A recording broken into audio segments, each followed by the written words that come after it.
Top 15 places to visit in Cebu. Number 1, Kawasan Falls. Isa sa pinaka-famous na adventure experience sa Cebu dahil sa kanyang iconic turquoise blue waterfalls and canyoneering activity, and nasa around 200 pesos ang entrance for the main falls area at matatagpuan ito sa Badian, South Cebu. Number 2, Temple of Lea na matatagpuan sa Busay, Cebu City, around 120 to 150 pesos ang bayad, and it is the Grand Roman inspired architecture sa Busay overlooking Cebu City, perfect sa aesthetic travel photos at sunset views. Number 3, Tuburan 360 View Deck na matatagpuan sa Barangay Kabangkalan, Tuburan, Cebu City. No entrance fee at perfect ito para sa mountain view and countryside views, sunset, food trip at relaxing highland experience.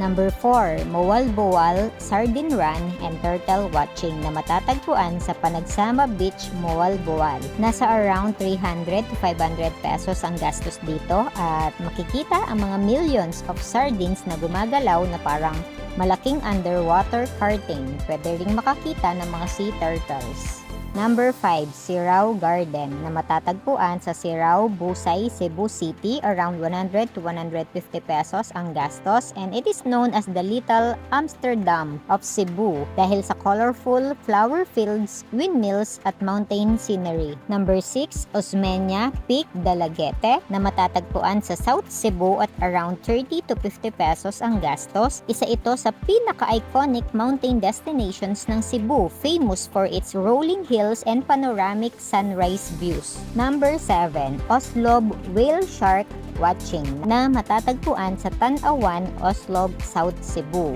Around 500 pesos ang gastos at ito ay pinakasikat na wildlife experience sa Cebu at makikita ang whale sharks, locally called as butanding, sa designated viewing area, and best time to visit is early morning, around 6 a.m. to 12 noon.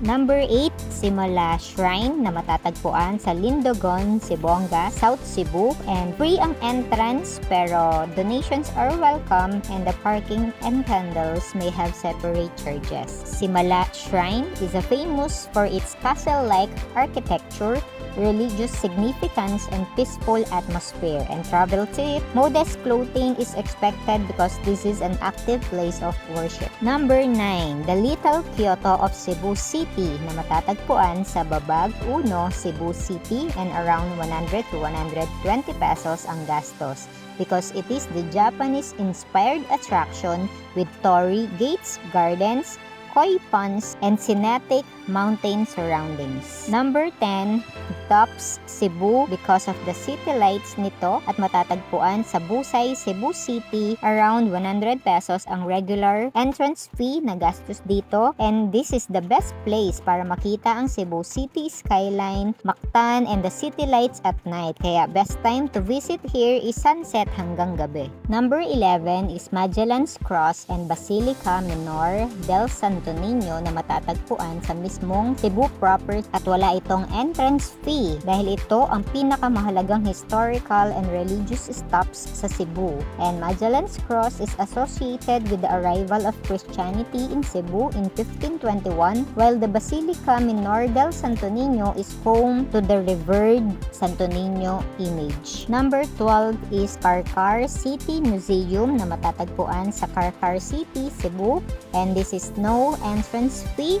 Perfect ito for travelers who want to discover Cebu's history, heritage, and local culture. And travel tip, isabay na dito ang food trip, lalong-lalo na ang famous Carcar lechon and chicharon kapag nasa area ka. Number 13 is the 10,000 Roses Cafe na matatagpuan sa Cordova, Cebu, around 20 pesos ang gastos. And this is the famous for thousands of LED roses that light up as darkness falls. So best time is late afternoon hanggang gabi para makita ang sunset at illuminated roses. Number 14 is the Cebu Ocean Park na matatagpuan sa SM Seaside Complex, Cebu City, and the online promo rates nasa 750 pesos to 900 pesos. Perfect ito para sa families and marine life lovers. Makikita rito ang iba't ibang aquatic animals and underwater attractions. And last but not the least, number 15, Fort San Pedro na matatagpuan sa Plaza Independencia, Cebu City, around 30 pesos ang gastos. At isa ito sa pinaka-importanting Spanish-era landmarks ng Cebu at magandang place para matuto tungkol sa city's colonial history. So, best time to visit is late afternoon dahil maganda ang lighting sa old stone walls. Kung nakatulong ang video na ito, malaking suporta ang pag-send ng stars para makagawa ako ng mas marami pang travel guides. I-follow na for free ang Bicolanang Biyahera sa TikTok at Facebook para sa mas marami pang travel tips. And don't forget to subscribe for free ang aking YouTube channel.